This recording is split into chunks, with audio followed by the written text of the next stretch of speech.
Ma'am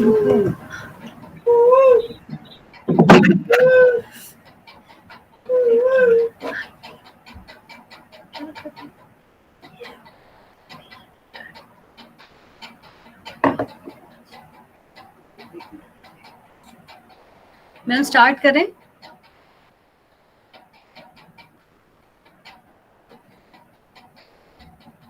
hello, हाँ पूजा start करो। Okay. आवाज आ रही?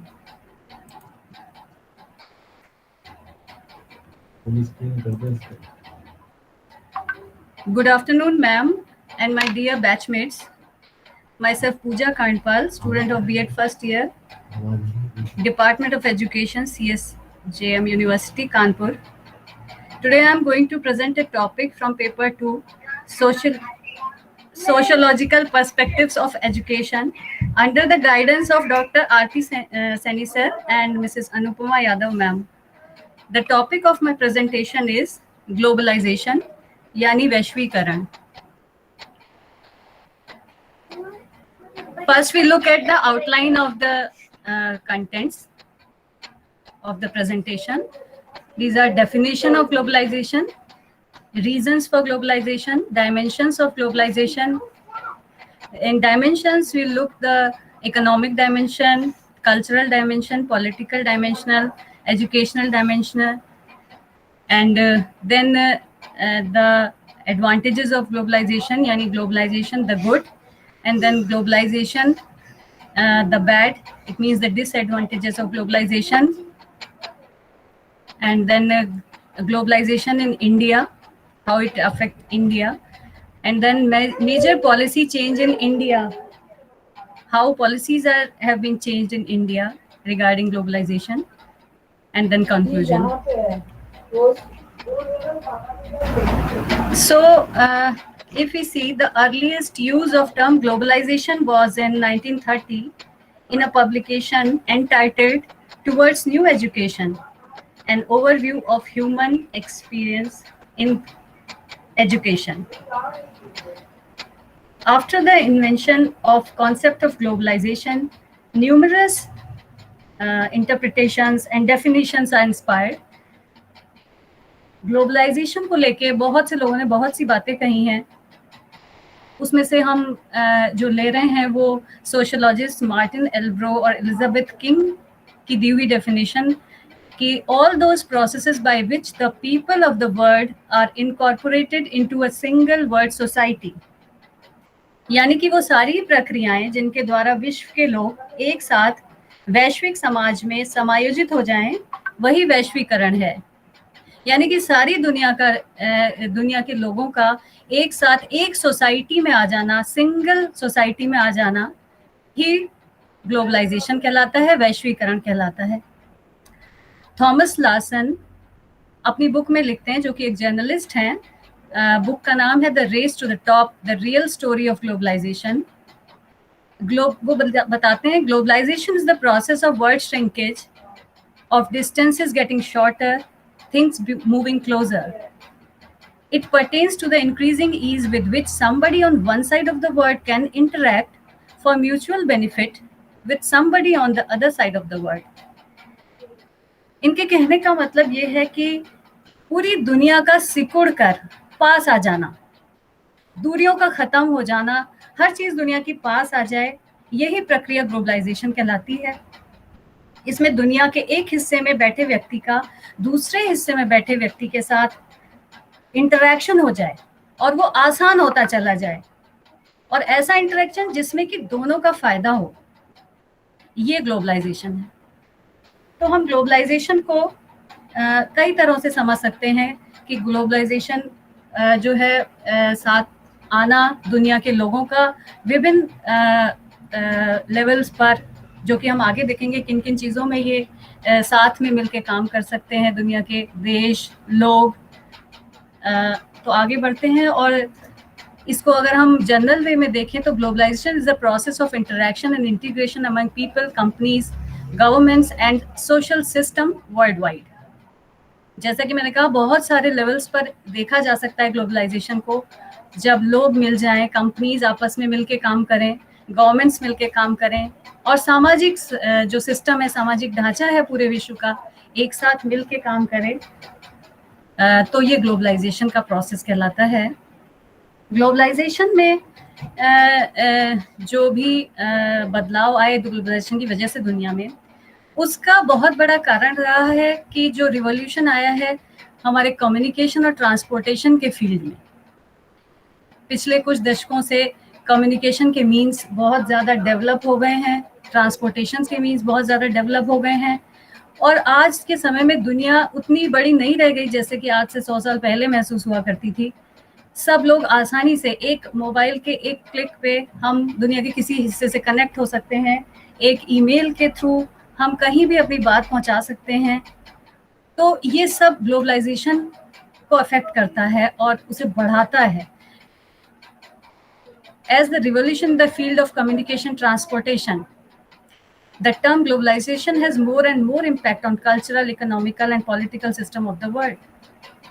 जो मुख्य रूप से जुड़े हुए जो इसके एस्पेक्ट्स हैं ग्लोबलाइजेशन के, उनमें कल्चरल, इकोनॉमिकल और पॉलिटिकल सिस्टम वर्ड के आते हैं। सबसे ज़्यादा प्रभावित इकोनॉमी होती है वर्ड की, तो इसमें इंक्रीज आता है ग्लोबल इंटरेक्शन में और इसकी वजह से ट्रेड बढ़ता है, यानी व्यापार बढ़ता है और देशों के बीच विभिन्न संस्कृतियों का, उनके आइडियाज़ का आदान प्रदान हो सकता है और जिससे पूरे विश्व की ग्रोथ हो सकती है। पूरा विश्व संकुचित हो गया, जैसे अभी मैंने पहले भी कहा, लोग पास आ गए हैं, साथ में सामान और इन्फॉर्मेशन को एक जगह से दूसरी जगह इजीली मूव कर सकते हैं क्योंकि ट्रांसपोर्टेशन के मीन्स आजकल बहुत ज़्यादा डेवलप हो चुके हैं। हम दुनिया किसी हिस्से में 1 या 2 दिन में पहुंच सकते हैं। ग्लोबलाइजेशन जो है उसने एजुकेशन पॉलिसीज पर भी बहुत ज़्यादा प्रभाव डाला है, जिसे हम आगे देखेंगे डिटेल में। तो ये सारे एस्पेक्ट्स हैं ग्लोबलाइजेशन के। आप मुझे सुन पा रहे हैं?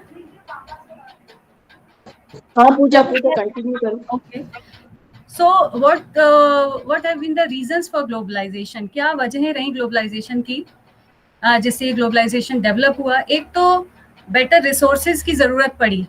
हमारे देश में ही हम देखें या फिर और किसी देश में देखा जाए, हर किसी के पास सारे रिसोर्सेज उपलब्ध नहीं होते हैं। किसी के पास कुछ होता है, जैसे कि मिनरल्स हैं, ऑयल्स हैं, वो अरब कंट्रीज़ के पास ज़्यादा हैं, या और भी जो मिनरल्स वगैरह हैं दुनिया के अलग अलग हिस्सों में बटे हुए हैं। ये जो रिसोर्सेज हैं इनका जो है सबके पास पहुंच हो सके, उसकी वजह से ग्लोबलाइजेशन बढ़ा। प्रोडक्शन की कॉस्ट कम हो जाए, यानी सस्ती चीज़ें अवेलेबल हो सकें, उसके लिए ग्लोबलाइजेशन बढ़ा। और ऑपरेटिंग इंटरनेशनली, यानी कि इंटरनेशनली ऑपरेट करना है, जब लोगों में ये इच्छा बढ़ी कि उन्हें विदेश जाके काम करना है, बाहर जाके पढ़ना है, अपना बिजनेस एक्सपेंड करना है, तो इस सब की ज़रूरत को देखते हुए भी ग्लोबलाइजेशन बढ़ा, उसकी ज़रूरत महसूस हुई। International cooperation for common goal, बहुत से ऐसे मुद्दे हैं जो कि इंटरनेशनल लेवल पे देखा जाए तो कॉमन है, जैसे कि एनवायरनमेंट एक मुद्दा है जो आजकल या आज के समय में पूरे विश्व के लिए एक कॉमन गोल की तरह सामने है। एक समस्या भी कह सकते हैं हम इसको कि एनवायरनमेंट जो है खतरे में है हमारा। तो उसके लिए ये ग्लोबलाइजेशन हुआ क्योंकि सारे अगर कंट्रीज इसके साथ में मिलके काम करेंगे तभी हम एनवायरनमेंट की प्रॉब्लम से निकल सकते हैं। उसके अलावा इंटरडिपेंडेबिलिटी है कंट्रीज की एक दूसरे के ऊपर। कोई भी चीज़ है, जैसे आज के समय में ही देखें, हम वैक्सीन के लिए डिपेंड कर रहे हैं। वैक्सीन के लिए हमें जो रॉ मटेरियल था यूएस से चाहिए था, तो उसके लिए हमें डिपेंड होना पड़ता है उन पर। और साथ ही अगर वो नहीं दे रहा है, क्योंकि पिछले दिनों यूएस पॉलिसी के अकॉर्डिंग उन्होंने बंद कर दिया था अपना कच्चा माल देना, तो उसका हम पे एक बुरा असर भी पड़ा क्योंकि हम ग्लोबलाइजेशन में जुड़े हुए हैं। और अगर हमें कुछ लॉज ऐसे आ जाएं जिससे हमें फ़ायदा ना मिले तो हमारे ऊपर इसका बुरा प्रभाव भी पड़ता है। तो इंटरडिपेंडेबिलिटी हमारी हो जाती है और ग्लोबलाइजेशन को हम इग्नोर नहीं कर सकते। आज की दुनिया में हमें इसमें इन्वॉल्व होना ही पड़ता है। साथ ही साथ एक्सचेंज ऑफ नॉलेज, इंफॉर्मेशन और कल्चर का होता है। कल्चर, आज एक जगह की संस्कृति दूसरी जगह पहुंचती है, एक जगह का ज्ञान दूसरी जगह पहुंचता है और इससे हमारा सामाजिक और आर्थिक दोनों तरह का विकास होता है। तो ये सारी वजहें रही ग्लोबलाइजेशन की। ग्लोबलाइजेशन किन किन क्षेत्रों में है, अभी मैंने पहले बोला, इसके 3 मुख्य क्षेत्र तो हैं ही। सबसे ज़्यादा इम्पोर्टेंट जो है वो इकोनॉमिकल क्षेत्र है, यानी वित्तीय क्षेत्र है, जिसमें जो है सारे देशों की इकोनॉमीज जुड़ी हुई हैं।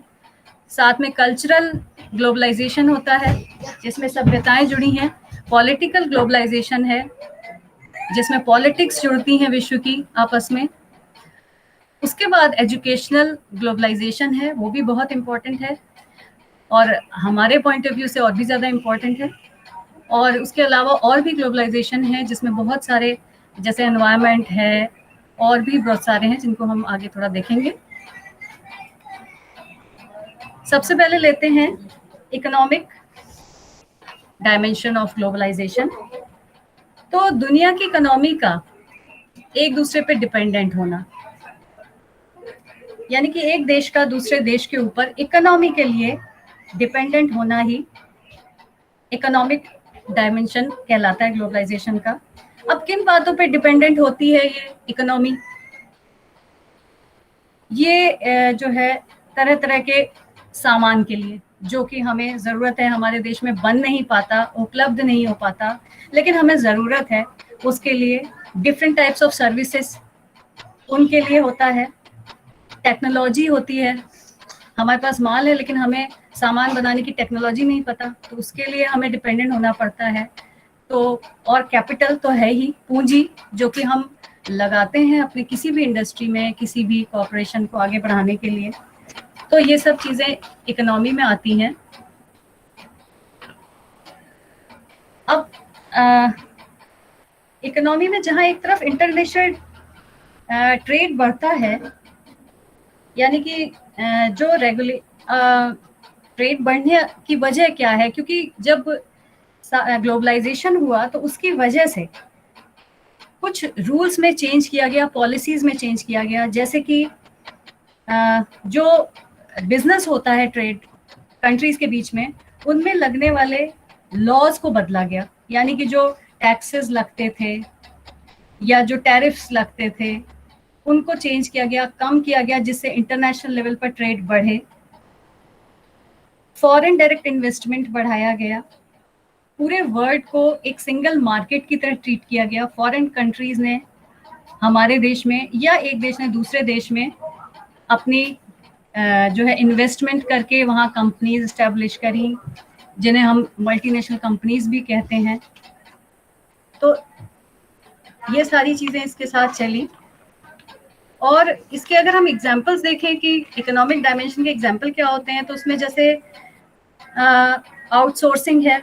बाहर की कंपनी को, हम बाहर के लोगों को कॉन्ट्रैक्ट देते हैं कि वो हमें सामान सप्लाई करें या सर्विस सप्लाई करें। जैसे कि अगर एक पावरफुल ऑर्गेनाइजेशन अपना कॉल सेंटर एक डेवलपिंग कंट्री में खोले, सपोज कि यूएस का कॉल सेंटर यहाँ इंडिया में खोला जाता है, तो यानी कि हमारी कंट्री ने उसको आउटसोर्स किया, तो वहाँ के लोगों को जॉब, जहाँ हमारी कंट्री के लोगों को जॉब प्रोवाइड होगा इसकी वजह से। और इस तरह का जो जॉब है वो और कहीं नहीं मिलेगा। तो इस तरह से ये एग्जाम्पल्स हो सकते हैं। उसके अलावा कोई भी चीज़ अगर किसी कंपनी में बन रही है, एक और एग्जाम्पल लेके देख सकते हैं कि अगर कोई कार है यूएस में असेंबल होती है, तो उसके जो पार्ट्स हैं वो इंपोर्ट किए जाते हैं different countries of the world से, जैसे कि जापान से ले सकते हैं, जर्मनी से, कोरिया से, यहाँ से लिए जा सकते हैं। और यूएस में जब वो पहुंचते हैं तो वहाँ उनको असेंबल किया जाता है और फिर उन्हें बेचा जाता है। इसके लिए यूएस को जिन जिन कंट्रीज से उसने सामान लिया सबको पे करना पड़ता है। तो ये इकोनॉमिक ग्लोबलाइजेशन में आ जाता है। उन कंट्रीज को फॉरेन इन्वेस्टमेंट उनके पास होता है, फॉरेन करेंसी उनकी बढ़ती है, तो उनको भी फायदा होता है। और एक एग्जाम्पल में यूरोपियन यूनियन आ जाता है। यूरोपियन यूनियन जो है यूरोपियन कंट्रीज का यूनियन है, जिसमें 28 कंट्रीज शामिल हैं और वो इकोनॉमिक और पॉलिटिकल सेंस में एक दूसरे से जुड़ी हुई हैं। ये सारी कंट्रीज भी आपस में एक दूसरे को फ्रीली, बहुत सारे रूल्स हैं जिनमें फ्रीडम देती है, जैसे कि लोग एक देश से दूसरे देश में इमिग्रेट हो सकते हैं, करेंसीज आसानी से एक्सचेंज की जा सकती हैं इनमें, टूरिज्म को बढ़ावा मिलता है। तो ये यूरोपियन यूनियन का ग्लोबलाइजेशन में एक बहुत बड़ा एग्जाम्पल है। तो इस तरह से हम देखते हैं कि ये इकोनॉमिक डायमेंशन थी ग्लोबलाइजेशन की, इससे पूरे वर्ल्ड की इकोनॉमी इफेक्ट होती है। नेक्स्ट हम लेते हैं कल्चरल डायमेंशन।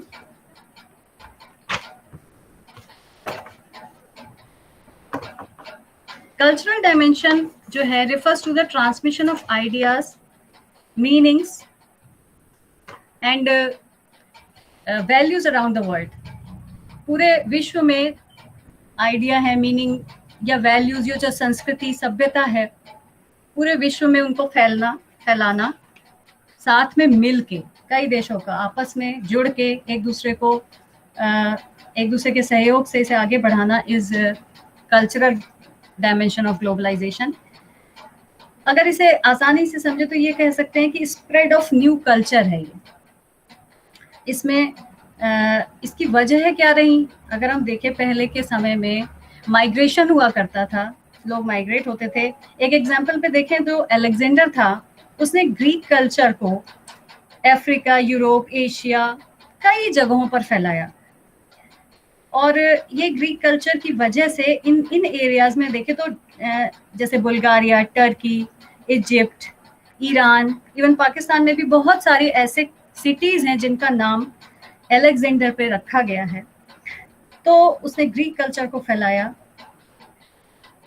इस प्रोसेस में जो ये कल्चरल ग्लोबलाइजेशन, इस प्रोसेस में लैंग्वेजेस का स्प्रेड होता है, रिलीजियस बिलीव्स फैलते हैं, कल्चर यानी संस्कृतियां फैलती हैं। पिछले 30 सालों में बहुत ज़्यादा चेंज आया है। क्योंकि ट्रांसपोर्टेशन, जैसे पहले बोला, कम्युनिकेशन के मीन्स, ट्रांसपोर्टेशन के मीन्स बहुत ज़्यादा बढ़ गए हैं। तो हम कल्चरल डाइवर्सिटी में बहुत ज़्यादा आगे आ गए हैं, और ये सब कल्चरल ग्लोबलाइजेशन की वजह से हुआ है। क्रिश्चियन मिशनरीज जो यूरोप की थी किसी समय में, आज वो पूरी दुनिया में फैली हैं, क्योंकि उन्होंने माइग्रेट किया, दुनिया के दूसरे हिस्सों में गए और लोगों को एक नई आध्यात्मिक राह से जुड़ने का मौका मिला, कन्वर्ट होने लगे लोग। इसी तरह से इस्लाम है, बुद्धिज्म है, ये सब जो है माइग्रेट हुए, पूरे विश्व में फैली इनकी संस्कृति। और भी नए सेक्ट्स हैं कुछ ऐसे, जैसे मॉर्मोनिज्म है जो कि मेनली क्रिश्चियनिटी से जुड़ा है, जीसस क्राइस्ट से, लेकिन इसके फाउंडर जोसेफ स्मिथ रहे, और ये 1830 में इसका फाउंडेशन हुआ है इस सेक्ट का। तो ये नया सेक्ट है और ये भी फैल रहा है तेजी से। तो लोग माइग्रेट हुए पहले जॉब्स की अपॉर्चुनिटीज़ के लिए, और कुछ नेचुरल डिजास्टर्स की वजह से भी हुए, और इन सब की वजह से जो एक संस्कृति है वो कई देशों में फैली और ग्लोबलाइजेशन बढ़ता गया। चाइना और मेडिटेरेनियन सी एरिया के बीच में एक रूट है, ट्रेड रूट, जिसका नाम है silk road, the silk road. और इसके वजह से सिर्फ इन देशों के बीच में सिर्फ गुड्स का या सामान का या माल का ही नहीं, बल्कि कल्चर और नॉलेज का भी एक्सचेंज होता है, आदान प्रदान होता है। कल्चरल डायमेंशन में अगर हम देखें तो एक बहुत ही ज़्यादा ऑब्वियस एग्जाम्पल लें तो वो है फूड, खाना। खाना एक ऐसी चीज़ है जो हर देश के साथ, हर रीजन के साथ जुड़ी हुई है, और हर हिस्से के साथ एक यूनिकनेस खाने की जुड़ जाती है। इंडिया में तो हम रहते हैं, हमारे लिए बहुत आसान है ये समझना। हमारे यहाँ तो हर थोड़े डिस्टेंस के बाद कल्चर चेंज होता है, खाना भी चेंज होता है, और ये एक बहुत बड़ा कारण है ग्लोबलाइजेशन का। फूड ने बहुत ज़्यादा कल्चरल ग्लोबलाइजेशन बढ़ाया है कंट्रीज़ के बीच में।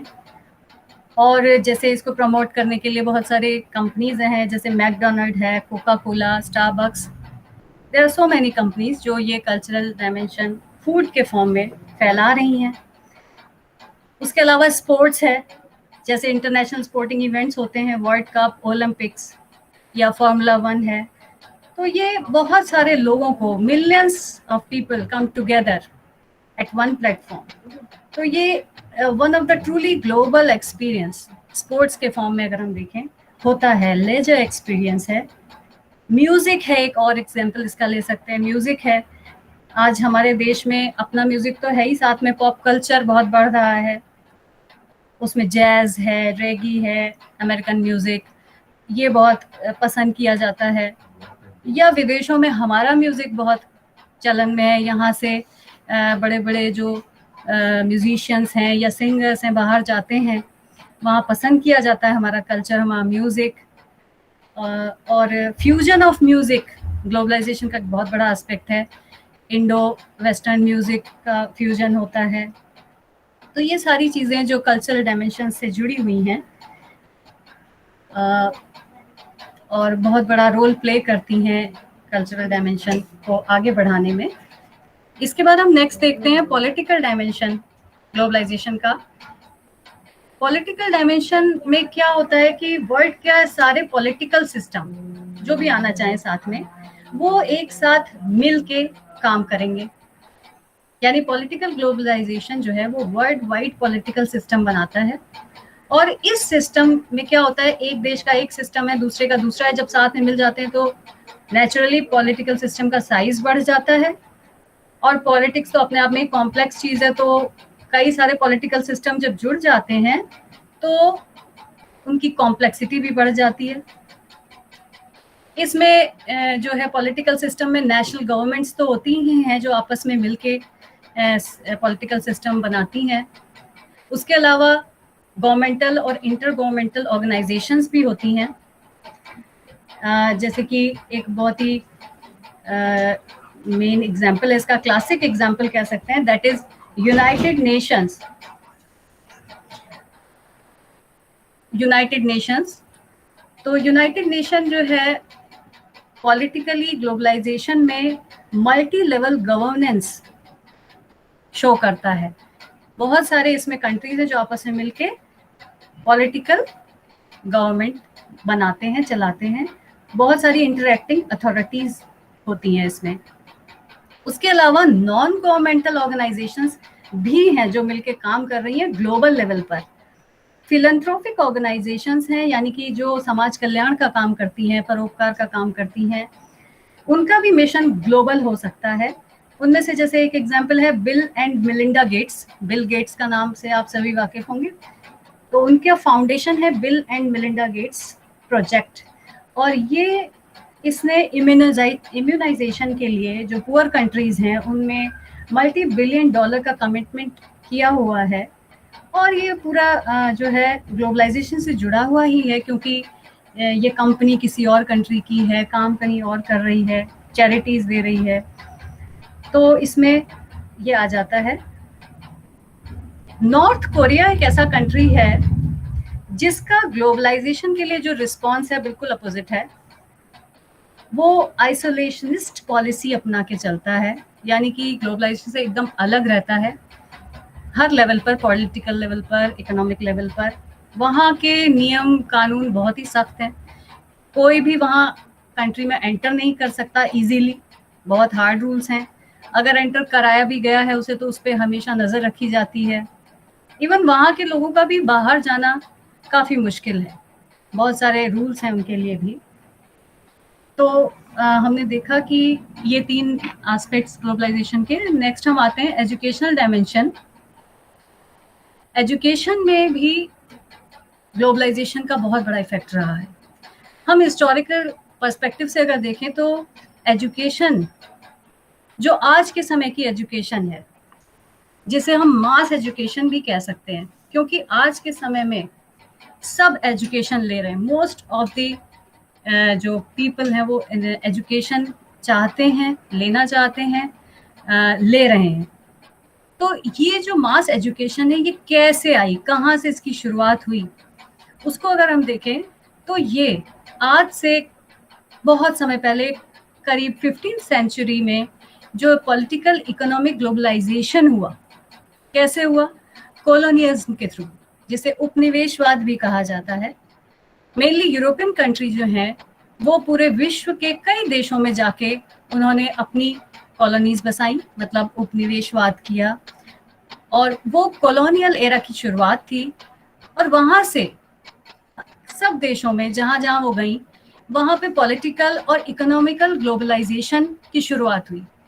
लोगों ने देखा कि हमें अपनी इकोनॉमी को सुधारना चाहिए, अपनी पॉलिटिकल जो हमारी पावर्स हैं उनको बढ़ाना चाहिए। तो उस समय जब पॉलिटिकल इकोनॉमिकल ग्रोथ की ज़रूरत महसूस हुई, तो साथ में ये ज़रूरत भी महसूस हुई कि हमें अपनी एजुकेशन भी बढ़ानी चाहिए। और उसी वजह से आज के समय में जो हम देखते हैं मास एजुकेशन के फॉर्म में ये चीज़ निकल के आई है।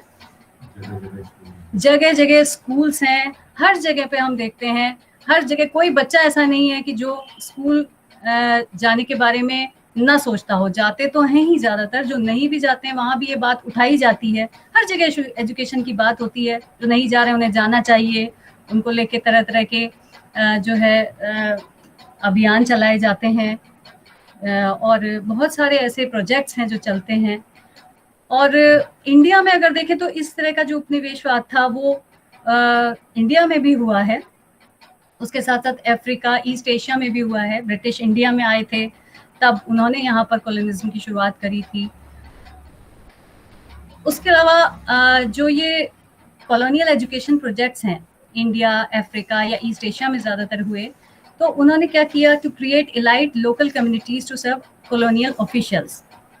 वहाँ पर जो एलीट लोकल कम्युनिटीज़ थी इन जगहों की, इंडिया की, अफ्रीका की, एशिया की, उनको ऐसा बनाना चाहा उन कॉलोनीज़ ने कि वो उन कॉलोनियल ऑफिशियल्स को सर्व कर सकें, उनके यहाँ काम कर सकें, यानी उनको अपनी तरह से एजुकेट किया।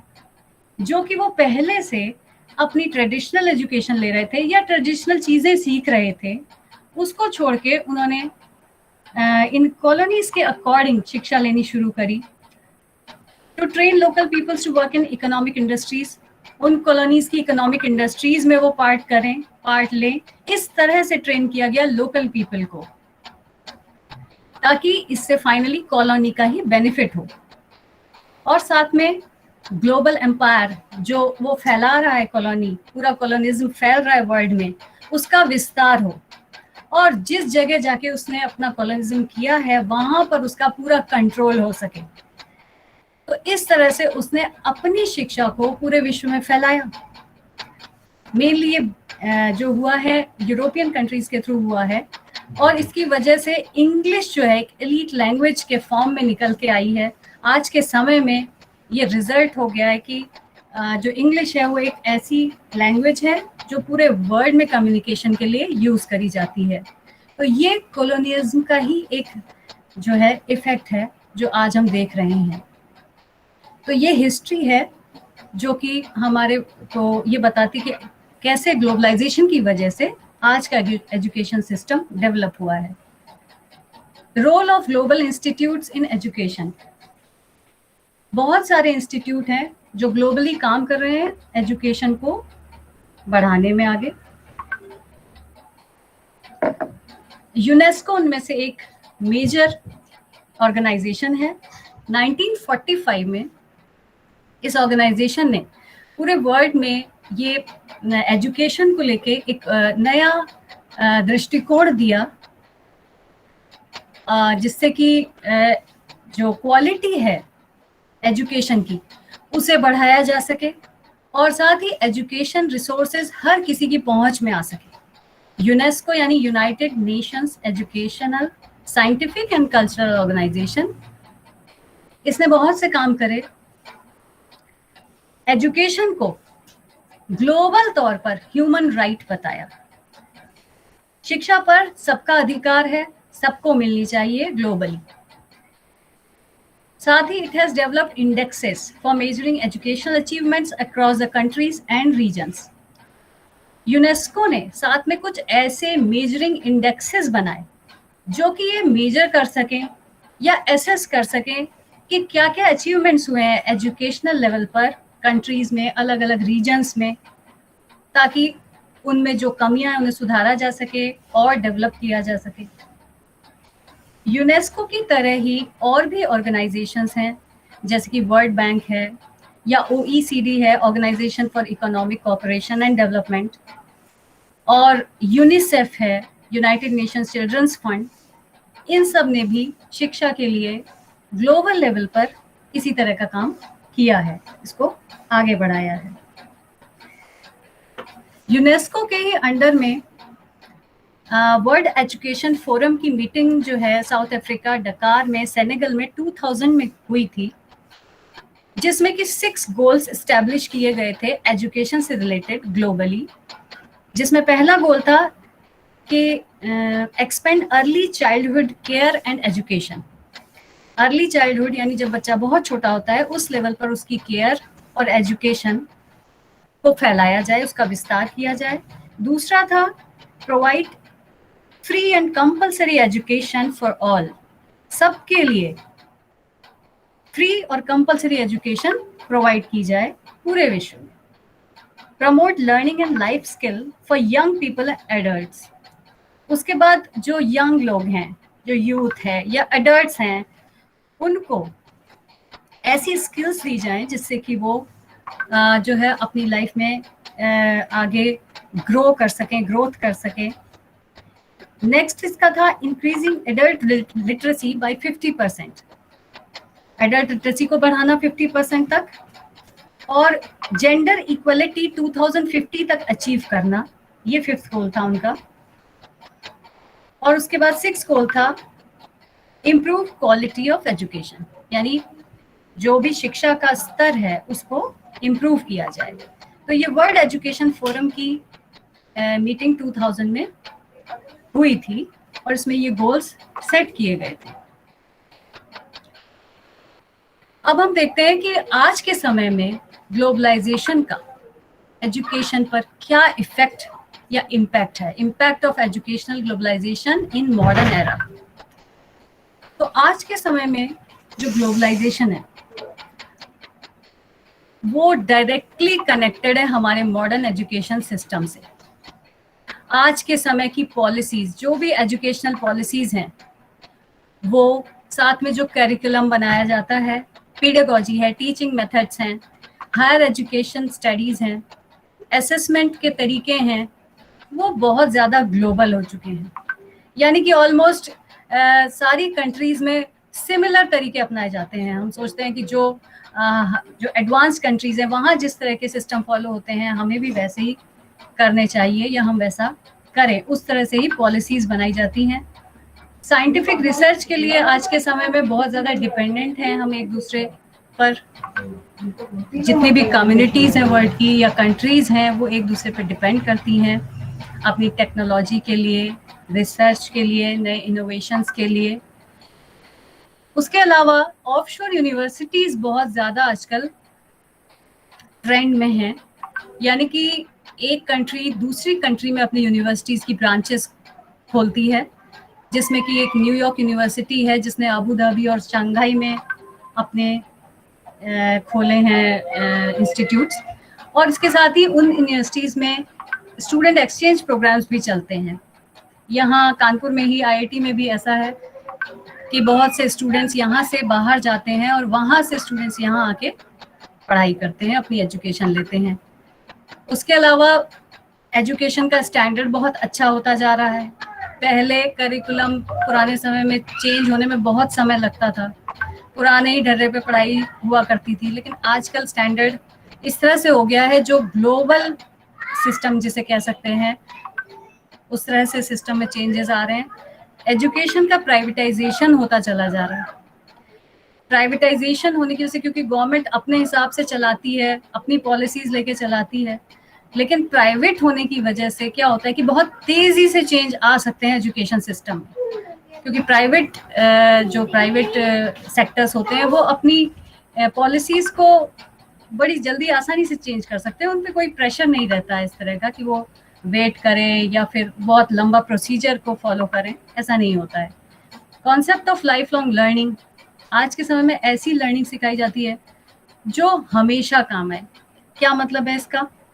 इसका मतलब है कि पहले के समय में क्या होता था कि हमने एजुकेशन ली, उसके बाद हमारी पढ़ाई खत्म हो गई, उसके बाद हमने एक जॉब पकड़ा और वो हम लाइफ लॉन्ग उसको करते गए, किसी पब्लिक सेक्टर में पहुंच गए, तो एक रूटीन जॉब हुआ करता था और पूरी लाइफ लोग उसी को फॉलो किया करते थे। लेकिन अब ऐसा नहीं है।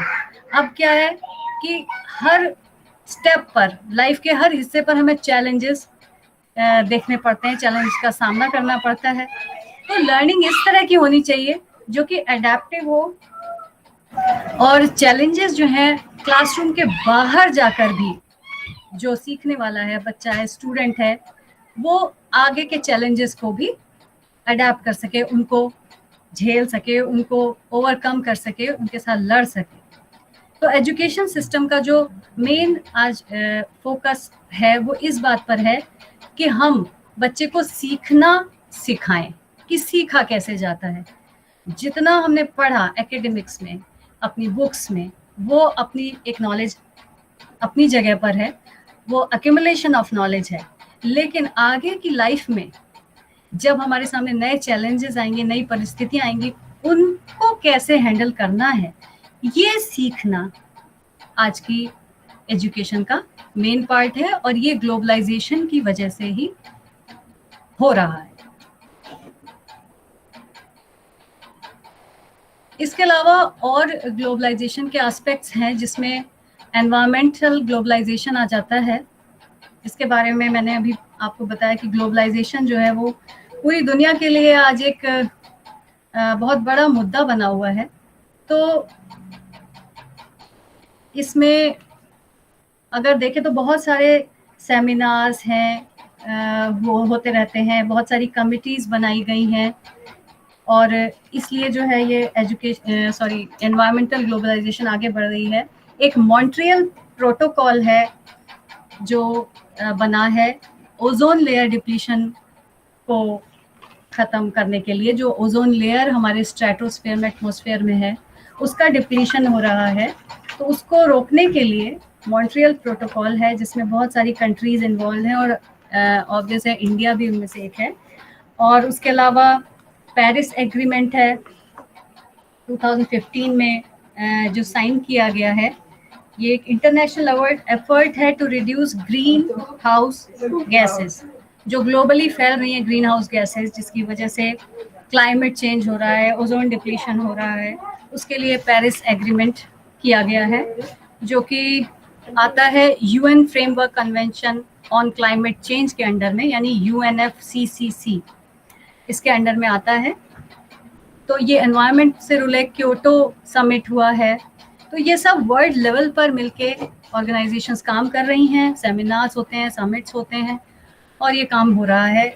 मिलिट्री ग्लोबलाइजेशन एक और एस्पेक्ट है ग्लोबलाइजेशन का, जिसका मतलब है integration of armed forces on world level. World level पे जितनी भी जो वर्ल्ड की आर्म्ड फोर्सेस हैं वो मिलके मिलिट्री ग्लोबलाइजेशन डेवलप करती हैं, और इनका जो गोल है वो होता है एक ऐसे मुद्दे पर काम करना कि अगर किसी एक कंट्री पर प्रॉब्लम आएगी तो जितने भी मिलिट्री ग्लोबलाइजेशन से जुड़े कंट्रीज हैं सब मिलके उसे समझेंगे कि ये हमारे ऊपर प्रॉब्लम है, और मिलके उससे कॉम्बैट करेंगे। जैसे कि ग्लोबल वॉर अगेंस्ट टेररिज्म है, उसमें जो है ये ग्लोबलाइजेशन, मिलिट्री ग्लोबलाइजेशन का बहुत बड़ा रोल है, क्योंकि टेररिज्म आज के समय में बहुत सारी कंट्रीज़ की प्रॉब्लम बना हुआ है। तो उसके लिए ये मिलिट्री ग्लोबलाइजेशन है। और इसमें UN पीस कीपिंग फोर्सेस हैं एक, और वो भी काम कर रही हैं अराउंड द वर्ल्ड। नाटो है एक, नॉर्थ अटलांटिक ट्रीटी ऑर्गेनाइजेशन, जो कि नॉर्थ अमेरिका और 30 यूरोपियन कंट्रीज़ के बीच का ऑर्गेनाइजेशन है। ये काफ़ी पहले बना था लेकिन अभी भी एग्जिस्ट करता है। तो ये सब कोलैबोरेशन में काम करते हैं arm forces, that is called military globalisation. और उसके अलावा और भी एस्पेक्ट्स हैं जिनको इस प्रेजेंटेशन में हम उतना ज़्यादा इंक्लूड नहीं कर सकते। तो आगे बढ़ते हैं और अब हम आते हैं ग्लोबलाइजेशन के एडवांटेजेस पे, यानी कि क्या अच्छी बातें हैं ग्लोबलाइजेशन की। सबसे पहले तो ये लोगों को एक साथ एक प्लेटफॉर्म पर, एक मंच पर लाता है, जिससे कि वो मिलके अपनी सारी बातें, अपने कल्चर, अपने आइडियाज़, अपनी नॉलेज, अपनी क्रिएटिविटी, अपने इनोवेशंस, डिफरेंट चीज़ें शेयर कर सकते हैं एक दूसरे के साथ। उसके अलावा इंक्रीज प्रोडक्टिविटी, किसी भी कंट्री की प्रोडक्टिविटी बढ़ती है जब हम दूसरे देश की हेल्प लेंगे, वहाँ से सामान लेंगे, सर्विसेज लेंगे, जो हमारे पास नहीं है, तो प्रोडक्टिविटी बढ़ेगी।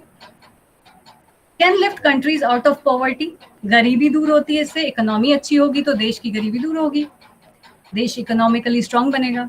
इंटरकनेक्ट्स मेथड्स ऑफ टीचिंग, यहाँ के मेथड दूसरे देशों के मेथड के साथ कनेक्ट किए जा सकते हैं और टीचिंग मेथड्स को और बेहतर बनाया जा सकता है।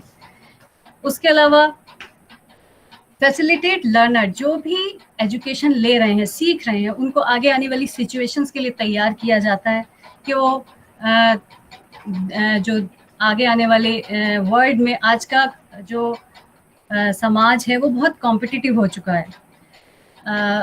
पूरे आज के जो बच्चे हैं उन्हें ग्लोबल सिटीजन बनाया जा रहा है, जिससे कि वो आगे आने वाले अपने चैलेंजेस को फेस कर सकें। Enhance the ability to think independently, सोचने के क्षेत्र में, थिंकिंग में वो इंडिपेंडेंट हो सकें, आत्मनिर्भर बन सकें, खुद से सोचना सीख सकें, रटी रटाई चीज़ों को अप्लाई करने के बजाय मेंटल लेवल उनका बढ़े। Produces increased quality of scientifically technically trained persons, technically trained persons जो हैं वो बढ़ें, साइंटिफिकली हम राइज करें, जिसकी वजह से हमारी ग्रोथ होगी, इकोनॉमी बढ़ेगी। encourages exploration, experimentation, use of information technology for more effective learning.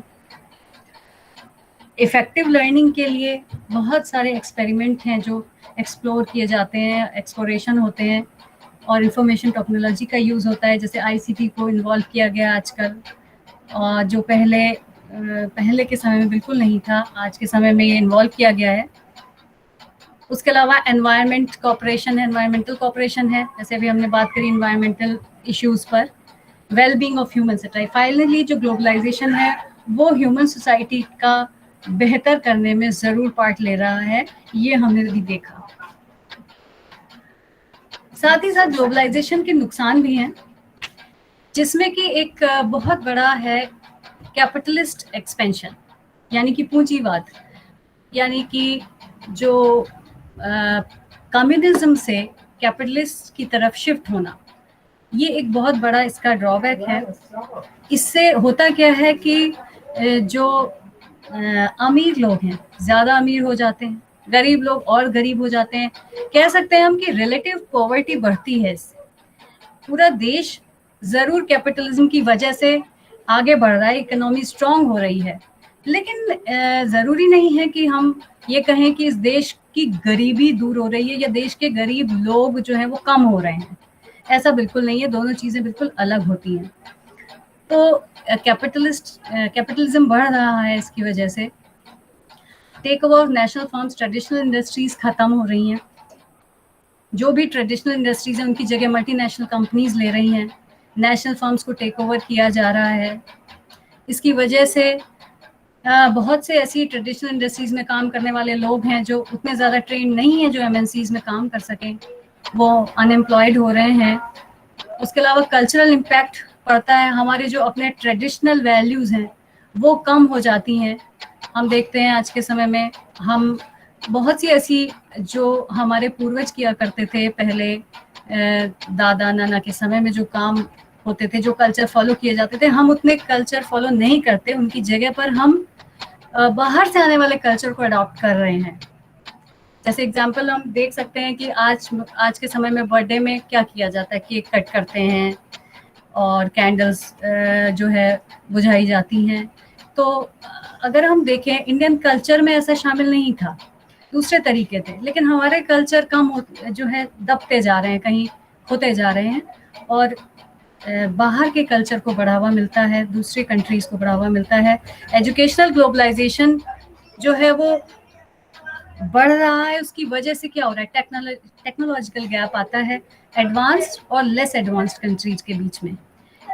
जो टेक्नोलॉजी है वो एडवांस कंट्रीज़ के बीच में पहले से ही बहुत सारे रिसोर्सेज होते हैं, उनके पास अच्छे साधन होते हैं, अच्छी एजुकेशनल सिस्टम होते हैं, उसकी वजह से उनकी टेक्नोलॉजी और राइज करती है, और लेस डेवलप कंट्रीज़ को इसका एडवांटेज नहीं मिल पाता है। प्राइवेटाइजेशन एजुकेशन का हो रहा है। प्राइवेटाइजेशन होने की वजह से जहाँ एक तरह से स्टूडेंट्स जो हैं डेवलप हो रहे हैं ग्लोबली, लेकिन उसके साथ साथ इसके कुछ नुकसान भी हैं एजुकेशन में, कि जैसे ये प्राइवेट स्कूल जो होते हैं बहुत ज़्यादा महंगे होते हैं, हर किसी की पहुंच में नहीं होते। आज का गरीब बच्चा भी जो है वो इन स्कूल्स को अफोर्ड नहीं कर सकता है। तो उसकी एजुकेशन उस लेवल पर नहीं हो सकती है। और disturb and displaced indigenous form schooling, जो पहले के समय में हर क्षेत्र की अपनी एक परंपरा थी स्कूलिंग की, जैसे इंडिया में गुरुकुल सिस्टम चलता था या और जगहों पर अपने अपने सिस्टम चला करते थे, वो खोते जा रहे हैं और नई जो सिस्टम है इवॉल्व हो रहे हैं। उसके अलावा मेरी आवाज़ आ रही है आप लोगों को? आ रही है। Okay. Create new form of races between private and government schools. बच्चे जो प्राइवेट स्कूल में जाते हैं और जो गवर्नमेंट स्कूल में जाते हैं, उनके बीच में हम देखते हैं कि एक रेसिज्म डेवलप हो जाता है।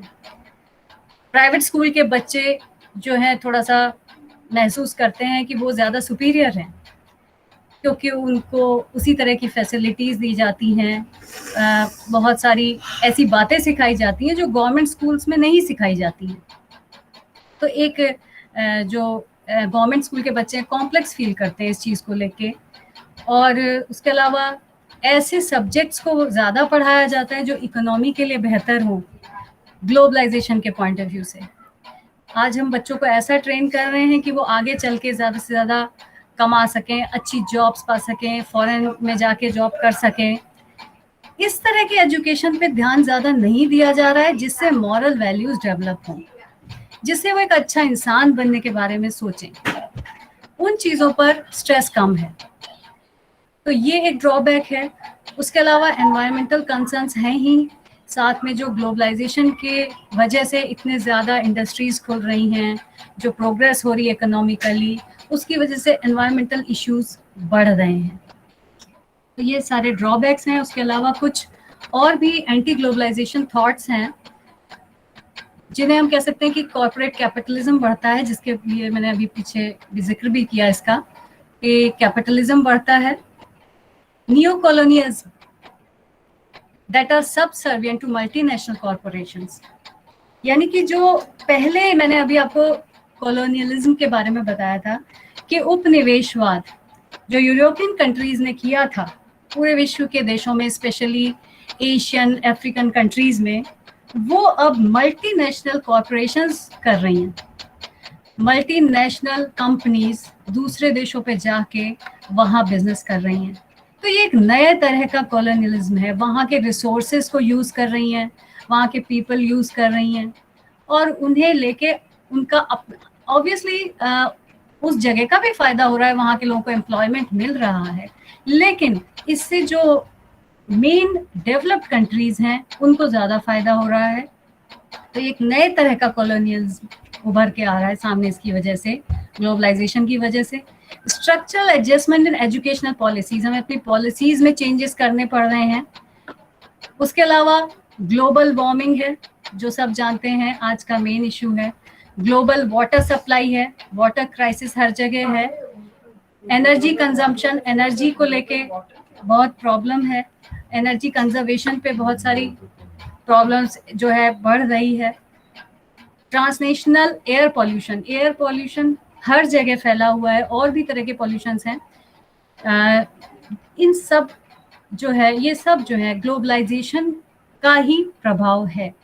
एक्सेलरेट पेंडेमिक डिजीज स्प्रेड, आज के समय में जो कोविड-19 जो सबसे ज़्यादा डिस्कशन का टॉपिक है आज के समय में, उसे हम कहें कि वो सबसे ज़्यादा एक्सेलरेट हुआ है, उसके पीछे है ग्लोबलाइजेशन। इतना इजी हो जाना एक का दूसरे की पहुंच में, that is the main reason behind it. तो ये थे इसकी कमियां ग्लोबलाइजेशन की। इंडिया में अगर देखें तो मेन दो एस्पेक्ट से हम देख सकते हैं ग्लोबलाइजेशन को, इकोनॉमिक एंगल से और एजुकेशनल एंगल से। इकोनॉमिक एंगल से अगर हम देखते हैं तो इंडिया में अगर हम देखें आज़ादी के बाद से 91 तक जो हमारी इकोनॉमी थी वो, उसमें कुछ ग्रोथ नहीं हुई। 91 में आके हमारी ग्रोथ बिल्कुल रुक गई, या हम कह सकते हैं स्टैग्नेंट हो गई। तो इसमें क्या हुआ, 91 में पीवी नरसिम्हा राव और मनमोहन सिंह जी थे, वो फाइनेंस मिनिस्टर थे, PV Narasimha Rao ji prime minister थे। उस समय उन्होंने जो है पूरी पॉलिसीज में चेंज किया, और वो चेंजेस लागू किए गए 8th 5-year प्लान से, यानी 92 to 97 ये प्लान लाए गए, पॉलिसीज लाई गई। इसमें जो पॉलिसीज थी वो एक तो प्राइवेट सेक्टर्स को प्रमोट किया गया। उससे पहले तक हमारे यहाँ पब्लिक सेक्टर्स ही मेनली हुआ करते थे, प्राइवेट सेक्टर्स नहीं होते थे, तो प्राइवेट सेक्टर्स को बहुत प्रमोट किया गया। ये सब 91 के बाद की बात है। उसके अलावा फॉरेन डायरेक्ट इन्वेस्टमेंट यानी FDI को बढ़ावा दिया गया, उसकी शुरुआत की गई कि फॉरेन कंपनीज आके यहाँ इन्वेस्ट करें। उसके अलावा एम्फेसिस दिया गया PPP मॉडल पर, that is public private partnership model, यानी कि जो पब्लिक सेक्टर थे वो प्राइवेट सेक्टर के साथ पार्टनरशिप में मिलकर काम करें, जिससे कि जो पब्लिक सेक्टर थे, पहले जो गवर्नमेंट फार्म्स हुआ करती थी, वो अगर चलती रहती थी, अगर घाटे में भी चली जाती थी, लॉस भी होता था, तो भी वो चलती रहती थी। तो इससे फाइनली किसको, गवर्नमेंट को नुकसान होता था। इसीलिए पहले लोग गवर्नमेंट जॉब में जाना पसंद करते थे कि भाई कंपनी का फायदा हो या नुकसान हो, हम गवर्नमेंट जॉब में हम बिल्कुल सेफ हैं। अब एक बार जॉब कर ली, अब रिटायरमेंट तक कोई चिंता की बात नहीं है। लेकिन उस पॉलिसी को 91 के बाद चेंज किया गया और उसको प्राइवेट सेक्टर के साथ पार्टनरशिप में डाला गया। उसके बाद एक LPG पॉलिसी इन्होंने बनाई। LPG पॉलिसी से मतलब है liberalisation, privatisation and globalisation. Liberalisation का मतलब है कि गवर्नमेंट के जो रूल्स थे उनमें रिलैक्सेशन दिया गया। बिजनेस करने में, फर्म्स लगाने में, कंपनीज खोलने में जो भी रूल्स गवर्नमेंट ने बनाए थे उसमें रिलैक्सेशन दिया गया, ताकि लोग ज़्यादा से ज़्यादा आगे आएं, अपना जो एम्प्लॉयमेंट है बढ़ाएं, अपने उद्योग आगे बढ़ें। और उसमें लाइसेंस राज को ख़त्म किया गया। जो लाइसेंस राज चलता था तब तक लाइसेंस की ज़रूरत पड़ती थी, उसका अबॉलिशन किया गया। लिबरलाइजेशन के बाद इस LPG पॉलिसी में आता है प्राइवेटाइजेशन। प्राइवेटाइजेशन में मतलब ये है कि पब्लिक सेक्टर को, कई पब्लिक सेक्टर को पूरी तरह प्राइवेट सेक्टर में चेंज कर दिया गया।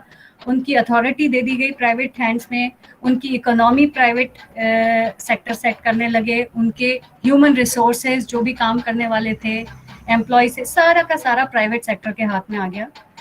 और तीसरा था ग्लोबलाइजेशन LPG पॉलिसी में।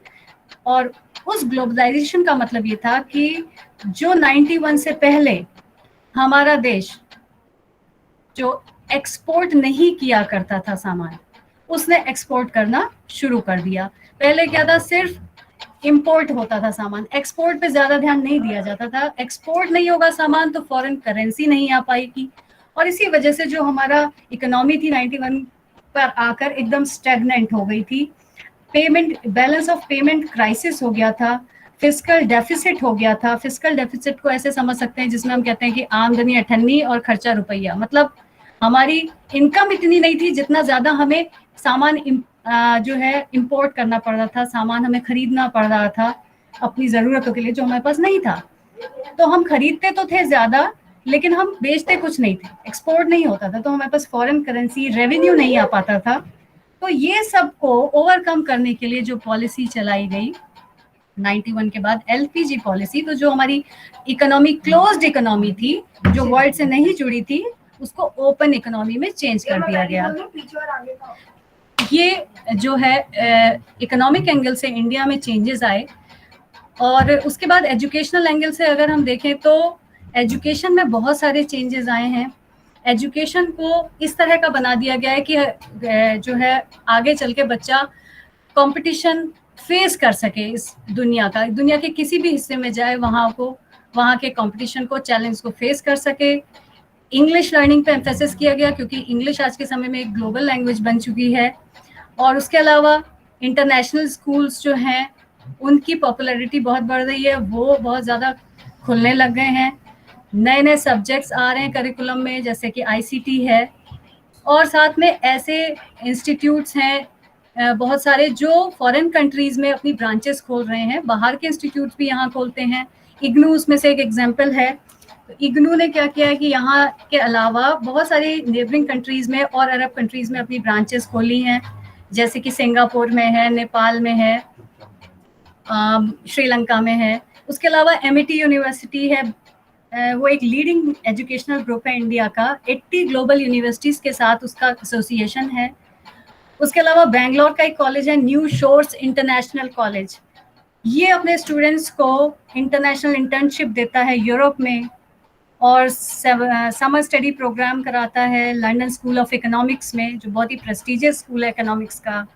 उसके अलावा स्टूडेंट एक्सचेंज प्रोग्राम्स होते हैं यूनिवर्सिटीज़ के बीच में, जो टॉप यूनिवर्सिटीज़ हैं यूरोप और अमेरिका की, उनके साथ स्टूडेंट एक्सचेंज प्रोग्राम चलते हैं।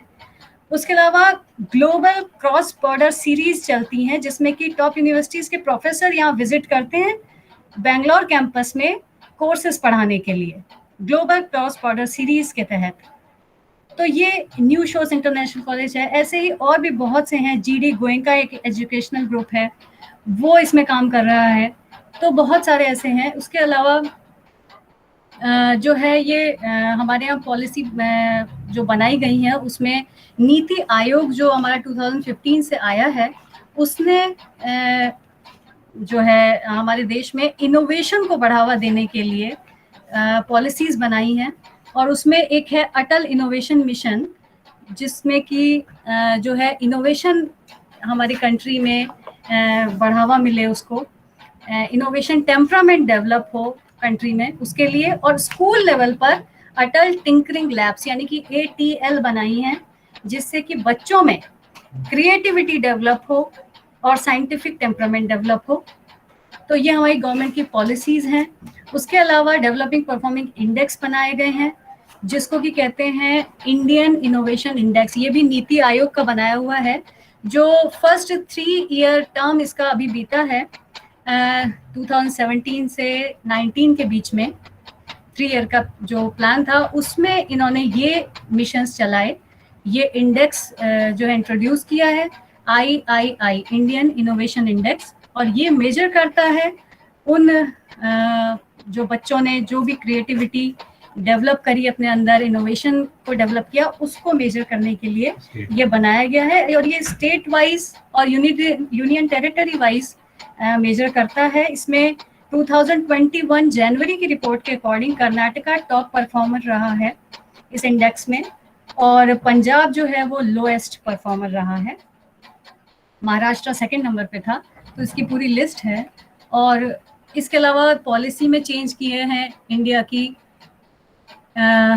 ग्लोबलाइजेशन की वजह से चेंजेस आए हैं, जैसे कि फॉरेन इन्वेस्टमेंट को बढ़ावा दिया गया। ये सारी बातें मैं अभी पहले भी डिस्कस कर चुकी हूँ कि FDI के तहत फॉरेन इन्वेस्टमेंट को एनकरेज किया गया है।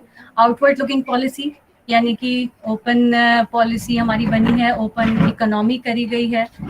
और रिकंस्ट्रक्टिंग ऑफ करिकुलम ऐसा बनाया गया है कि जो बच्चों को चैलेंजेस को एक्सेप्ट करने के लिए तैयार कर सके। और emphasis on innovation and research, जैसे कि अभी पॉलिसीज का जिक्र किया कि हमारे यहाँ इनोवेशन रिसर्च को बढ़ावा मिल सके। और साथ में एनवायरमेंट के लिए भी पॉलिसीज बनी, जिनका मैंने जिक्र अभी किया आपको, मॉन्ट्रियल प्रोटोकॉल और पेरिस समिट वगैरह से ये पॉलिसीज इंडिया में चेंजेस हुए हैं। ये ग्लोबलाइजेशन से जुड़ी हुई बातें थी। और अब हम कंक्लूजन पर पहुंचते हैं कि किस तरह से ग्लोबलाइजेशन ने इफेक्ट किया है हमको, वर्ल्ड को और इकोनॉमी को, एजुकेशन को। जैसे कि हमने इतनी सारी बातें इससे जुड़ी हुई कहीं, मुझे लगता है आप लोगों को समझ में आया होगा थोड़ा बहुत। तो उसमें अगर हम देखें तो बहुत सारे चेंजेस आए हैं। और जो दुनिया के बहुत बड़े बड़े लीडिंग लीडर्स हैं, ओपिनियन मेकर्स हैं, क्रिटिक्स हैं, जो इस पे बात करते हैं, तो बताते हैं कि हाँ, ये नेचुरली ग्लोबल इकोनॉमी और कल्चरल लाइफ में एक बहुत बड़ा बदलाव लाया है ग्लोबलाइजेशन, और एक ऐसा फेनोमेनन है जिसे हम रोक नहीं सकते हैं। ये होगा ही अब। Globalisation is an inevitable phenomenon, characteristic of our modern era. आज के समय की ये मांग है, डिमांड है, और इसे भले ही इसमें कई बुराइयां हैं, लेकिन इसे हम इग्नोर नहीं कर सकते। हमें इसके साथ ही आगे बढ़ना होगा, चलना होगा। Globalisation is a very positive force that can lift economy of countries. जैसे हमने देखा, इकोनॉमी को आगे बढ़ाने के लिए बहुत इंपॉर्टेंट है, and causing a virtuous economic cycle associated with faster economic growth. बहुत तेजी से इकोनॉमी किसी देश की सुधर सकती है अगर वो ग्लोबलाइजेशन में इन्वॉल्व हो तो। However, economic growth does not necessarily mean a reduction in poverty. जैसे अभी मैंने बताया आपको कि पॉवर्टी से रिलेटेड नहीं है इकोनॉमी। कोई देश इकोनॉमिकली बहुत ज़्यादा डेवलप हो सकता है, जैसे यूएस है, यूएस बहुत इकोनॉमी स्ट्रांग है उसकी, लेकिन इसका मतलब ये नहीं है कि वहाँ कोई गरीब नहीं होगा। That is not connected with poverty at all. तो पॉवर्टी एक अलग चीज़ है। इसमें जैसे अभी हम कैपिटलिज्म की बात कर रहे थे, तो उससे होता क्या पूंजीवाद से कि जो अमीर है ज़्यादा अमीर, गरीब ज़्यादा गरीब होता चला जाता है। तो ये उसका ड्रॉबैक था, वो भी हमने देखा। तो इकोनॉमिक ग्रोथ हो रही है और देश में लोग गरीब भी हो रहे हैं, तो ये दोनों चीज़ें साथ साथ चल सकती हैं, ये पॉसिबिलिटी होती है। उसके अलावा ग्लोबलाइजेशन अगर एजुकेशन में देखते हैं तो एजुकेशनल पॉलिसीज़ बदलती हैं, उनको प्रभावित करती हैं, और असेसमेंट किस तरह से करा जा रहा है, किस लेवल पे बच्चों को हमें पहुंचाना है, उस तरह से असेसमेंट किया जाता है। करिकुलम कैसा हो, प्राइवेट प्लेयर्स आ रहे हैं एजुकेशन के फील्ड में, एजुकेशन सेक्टर हमने देखा कि बढ़ रहे हैं, प्राइवेटाइजेशन हो रहा है, और दोनों पॉजिटिव नेगेटिव इन्फ्लुएंस पड़ रहे हैं इस पर। और करिकुलम में चेंज हो रहा है। करिकुलम में चेंज इस तरह से हो रहा है कि इकोनॉमी को फायदा हो। ग्लोबलाइजेशन क्या करता है, फाइनली इकोनॉमी पे जाके रुकता है। तो इकोनॉमी बढ़ रही है कि नहीं, ये डिसाइड करेगा करिकुलम। इस तरह का करिकुलम बनाया जा रहा है। As a consequence, curriculum that are not fruitful for economy but for moral consciousness becomes lesser important. आज के समय में इकोनॉमी पर फुल फोकस है और मॉरल कॉन्शियसनेस पे कम इम्पोर्टेंस दी जा रही है। तो ये जो ग्लोबलाइजेशन हमने देखा, अपने साथ अच्छी बातें भी लेके आता है, बुरे आउटकम्स भी लेकर आता है, और हम इसे अगर कहें तो एक ऐसा फिनोमिनन है जो कि कंटिन्यूस चलता है, रोका नहीं जा सकता, and it has a nature of two edged sword. एक दो धारी तलवार है जिस पर हमें चलना है। एक तरफ से हमें फ़ायदा देगी जब हम उसे चलाएंगे, और जब पीछे लाएंगे तो हमारा नुकसान भी हो सकता है। तो दैट्स ऑल अबाउट ग्लोबलाइजेशन। और इसी के साथ मैं अपना प्रेजेंटेशन यहाँ ख़त्म करती हूँ, और आई होप आपको ये समझ में आया होगा। Thank you very much.